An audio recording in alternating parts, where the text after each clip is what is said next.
मिर्ची के खेत में रसोई।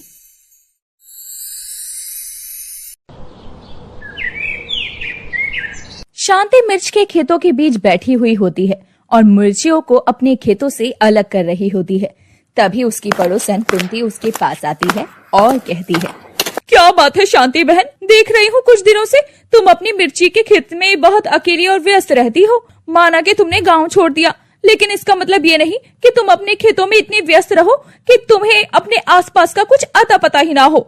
ये तुम कैसी बातें कर रही हो, मुझे सब पता है। कुछ नहीं पता रहता शांति तुम्हें पता भी है तुम्हारी बहू बाजार में जाकर कैसे गुलछर्रे उड़ा रही है। तुम्हें पता है मोहन का बेटा जो मनोज है, उसके साथ आए दिन मोहल्ले वाले उसे देखते हैं।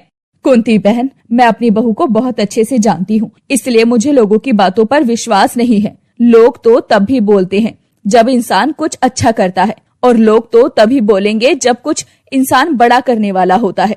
अरे जब मेरे पति गए और उस जमींदार ने मुझसे मेरा घर छीना, तब ये लोग नहीं थे ठिकाना देने के लिए या मेरे सर पर छत देने के लिए, बल्कि मेरी बहू ही थी जिसने मुझे ये सिखाया कि माँ जी, जो हमारे पास मिर्च के खेत हैं, अब हम वहाँ रहकर अपना गुजारा कर सकते हैं। और अगर आज मेरी बहू किसी के साथ अपनी खुशियाँ देख रही है, तो यही मोहल्ले वाले और गांव वाले मेरी बहू के कैरेक्टर को कह रहे हैं। अरे मेरी बहू गलत नहीं है। शांति की ऐसी बातें सुनकर कुंती चुप हो जाती है और कुछ नहीं कहती। इसके बाद वो वहाँ से चुपचाप अपने घर की ओर निकल जाती है। पर जब शाम को शांति की बहू शोभा घर आती है, तो शांति उससे सवाल करती है, बहू, तेरा मनोज के साथ क्या रिश्ता है? मैं सुन रही हूँ कि तुम बाजार में उसके साथ घूम रही हो। अगर तुम उसे पसंद करती हो या तेरे मन में उसे लेकर कोई बात है, तो मुझे बेझिझक बता दो, क्योंकि मैं जानती हूँ कि तू अभी जवान है। मेरा बेटा अब इस दुनिया में नहीं रहा, लेकिन सच बात तो ये है कि तेरी पूरी जिंदगी पड़ी है। अगर तू मनोज को पसंद करती है तो बता, मैं तेरी शादी उससे करवा दूंगी। माँ जी, ये आप कैसी बातें कर रही हैं? अरे मनोज को तो मैं भैया बोलती हूँ, और हाँ, मैं उनके साथ मार्केट में घूम रही हूँ और कुछ दिनों से हम लगातार मिल रहे हैं, लेकिन इसका मतलब ये नहीं कि मेरा और उनका कुछ चल रहा है। अरे मैं तो उन्हें भाई मानती हूँ, और रही बात मिलने की, तो मैं हमारे मिर्ची के बिजनेस को और बढ़ाना चाहती हूँ। शादी और जिंदगी की बात करें तो माँ जी, जिस तरह आपके पास मेरे अलावा कोई नहीं है, वैसे ही मेरे पास भी आपके अलावा कोई नहीं है। और हाँ, मैं आपको खुद से कभी अलग नहीं करूंगी। और रही बात लोगों की बोलने की, तो बोले दीजिए उन लोगों को जो मेरे बारे में उल्टा सीधा बोल रहे हैं। अरे जब वैभव इस दुनिया को छोड़कर गए थे, तब इन लोगों ने हमें कोई सहारा नहीं दिया। जब जमींदार ने हमें हमारे घर से निकाला, तब भी इन लोगों ने हमारी कोई मदद नहीं की। तो कौन होते हैं ये लोग आज मेरे ऊपर उंगली उठाने वाले? माँ जी, मैं जब वो दिन याद करती हूँ तो मेरा दिल दहल जाता है। शोभा की ऐसी बातें सुनकर शांति की भी आंखें भर आती है। वो शोभा को गले से लगा लेती है और अंदर से उसे इन सब तानों ने झकझोर दिया था, लेकिन वो अपनी बहू पर बहुत गर्व महसूस कर रही थी। शोभा, मुझे माफ कर दे बेटा, मैं उम्र में तुमसे बड़ी हूँ, पर अकल मेरी घास चरने चली गई थी। मैंने लोगों की बातें सुनकर तुझ पर शक किया। माँ जी, आप अपनी जगह गलत नहीं थी। ये दुनिया ही ऐसी है, जब तक हम दबते रहेंगे ये हमें दबाती रहेगी। लेकिन अब और नहीं, अब ये मिर्ची सिर्फ खेत में नहीं उगेगी, बल्कि उन लोगों की आंखों में भी लगेगी जो हमारे बारे में बुरा सोचते हैं। अगले दिन सुबह सुबह शोभा ने मनोज को अपने पास खेत पर बुलाया। नमस्ते चाची। शोभा बहन, आपने बुलाया और मैं आ गया। बताइए क्या बात है? मनोज भैया, गांव वाले हमारे बारे में बहुत कुछ बोल रहे हैं। अब उन्हें जवाब देने का समय आ गया है, वो भी काम से। मैं चाहती हूँ कि हम इन मिर्चों का अचार और मसाले तैयार करें। क्या आप शहर की मीडिया से बात कर सकते हैं? क्यों नहीं शोभा, शहर में तो हाथ से पीसे मसालों की भी बहुत डिमांड है। बस एक दिक्कत है, हमारे पास बड़े बर्तन और मसाला पीसने की मशीन नहीं है। बेटा, मशीन की क्या जरूरत है? जब तक मेरे हाथ सलामत हैं, मैं सिल बट्टे पर ही मसाले पीसूंगी। शुद्धता ही हमारी सबसे बड़ी ताकत होगी। अगले कुछ दिनों तक शांति और शोभा ने दिन रात एक कर दिया।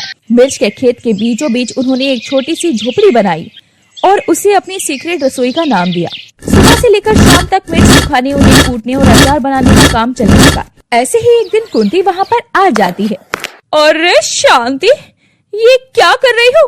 पूरे खेत में मिर्च की धांस भरी पड़ी है, सांस लेना मुश्किल हो रहा है। तुम दोनों सास बहू यहाँ क्या खिचड़ी पका रही हो? कुंती, हम खिचड़ी नहीं पका रहे, भविष्य पका रहे हैं। और अगर तुझे धास लग रही है तो यहाँ आती ही क्यों है? अपने घर बैठ। देखो तो जरा, पैसे क्या दिखाने लगे, तेवर ही बदल गए। लोग तो कह रहे हैं कि तुम यहाँ मिर्ची के बहाने कुछ और ही काला धंधा कर रही हो। कुंती चाची, काले धंधे वाले उजाले में काम नहीं करते। ये मसाला देखिए, इसकी शुद्धता आपके दिल की कड़वाहट से भी ज्यादा तेज है। अगर दोबारा यहाँ बिना काम के आई तो ये पिसी हुई मिर्ची मुंह में डाल दूंगी। उसकी बातें सुनकर कुंती बड़बड़ाते हुए वहाँ से चली जाती है। लेकिन उसने पूरे गांव में ये बात फैला दी कि शांति की बहू ने मनोज के साथ मिलकर खेत में कोई जादू टोना शुरू कर दिया है। इधर शोभा और शांति का पहला लॉट तैयार हो गया।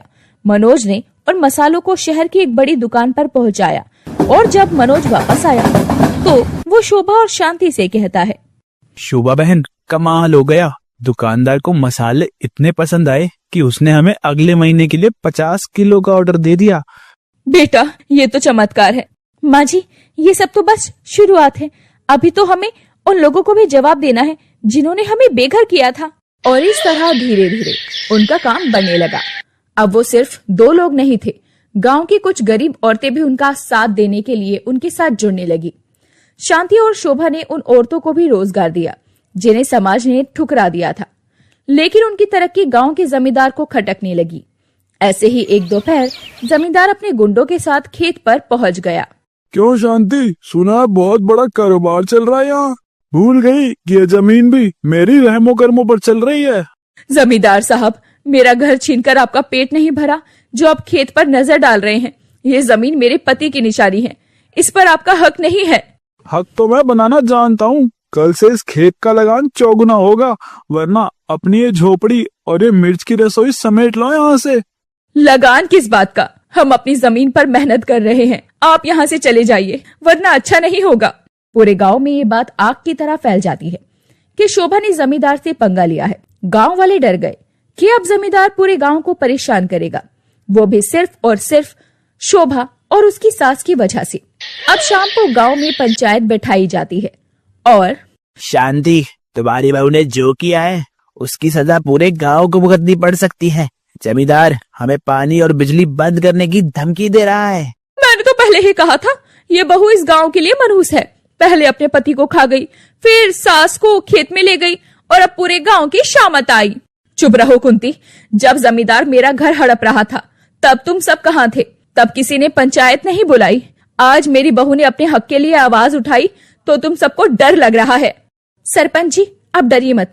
जमींदार का डर खत्म करने का वक्त आ गया है। मेरे पास उनके खिलाफ गैर कानूनी कामों के सबूत हैं जो मनोज भैया ने शहर से निकलवाए हैं। उसने ना जाने कितने किसानों की जमीनें फर्जी कागजों से हड़पी है। शोभा की हिम्मत देखकर गांव के कुछ और किसान भी खड़े हो गए। उन्हें समझ आ गया कि अगर वो आज एकजुट नहीं हुए तो कल उनकी जमीन भी चली जाएगी और इस तरह पंचायत खत्म हो जाती है। अब अगले दिन शोभा, मनोज और गांव के कुछ लोग पुलिस लेकर जमींदार की हवेली पहुंच जाते हैं। जमींदार साहब, आपके खिलाफ धोखाधड़ी और किसानों को डराने धमकाने की शिकायत आई है। साथ ही कागजात बताते हैं कि शांति देवी का घर आपने गैर कानूनी तरीके से लिया था। पुलिस ऑफिसर की ये बातें सुनकर जमींदार की पैरों तले जमीन खिसक गई, क्योंकि शोभा ने वो कर दिखाया जो आज तक किसी ने नहीं किया था। अब जमींदार के पास कोई रास्ता नहीं बचा था। उसे न सिर्फ शांति का घर वापस करना पड़ा और इस तरह शांति और शोभा वापस अपने पुराने घर आ गई। लेकिन उन्होंने मिर्च के खेत वाली रसोई को बंद नहीं किया। ऐसे ही एक दिन, बहू, आज देख रही हूँ तो लगता है जैसे सपना हो। वो लोग जो कल तक तुझे बुरा भला कहते थे, आज तेरे आगे हाथ जोड़कर काम कर रहे हैं। माँ जी, दुनिया सिर्फ उगते सूरज को सलाम करती है। जब हम कमजोर थे तो लोग हमें कुचलना चाहते थे, आज हम ताकतवर हैं तो सब हमारे साथ है। दोनों सास बहू आपस में बातें कर रही होती हैं। तभी कुंती अपनी बेटी को लेकर वहाँ आती है। शांति बहन, मुझे माफ कर दो, मैंने हमेशा तुम्हारी बहू की बुराई की, लेकिन आज मेरी बेटी को काम की जरूरत है। क्या तुम अपनी रसोई में इसे जगह दोगी? कुंती, मेरी बहू का दिल मिर्ची जैसा तीखा नहीं है, समझी तुम, बल्कि शहद जैसा मीठा है। उसने पहले ही तेरी बेटी का नाम काम की लिस्ट में लिखवा दिया है। कुंती की आंखों में शर्म के आंसू आ जाते हैं, पर कुंती की आंखों में शर्म देखकर शांति और शोभा को अब उसे माफ करने का दिल करता है और इस तरह सब कुछ ठीक हो जाता है।